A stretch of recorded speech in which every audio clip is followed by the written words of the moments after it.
Hi friends, എൻ്റെ video കണ്ടിട്ട് ഇഷ്ടപ്പെടുവാണെങ്കിൽ ലൈക്കും സബ്സ്ക്രൈബും ചെയ്ത് സപ്പോർട്ട് ചെയ്യണേ. ഞാൻ ഇന്നുണ്ടാക്കിയത് ചിക്കൻ മന്തിയാണ്.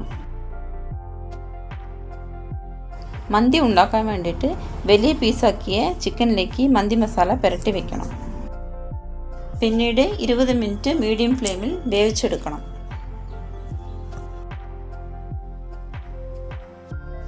ചിക്കൻ വെന്ത് വരുമ്പോഴേക്കും റൈസിനുള്ള സാധനങ്ങളൊക്കെ ചേർത്ത് റൈസ് റെഡിയാക്കി വെക്കണം. വേവിച്ച ചിക്കൻ പീസൊക്കെ തിരിച്ചും മറിച്ചും ഇട്ട് ഫ്രൈ ചെയ്ത് എടുത്തു വെക്കണം. പിന്നീട് സ്മോക്കിംഗ് ഫ്ലേവറിൽ ഒരു 10 മിനിറ്റ് ദമ്മിട്ട് എടുത്ത് കഴിച്ച് നോക്കിയേ.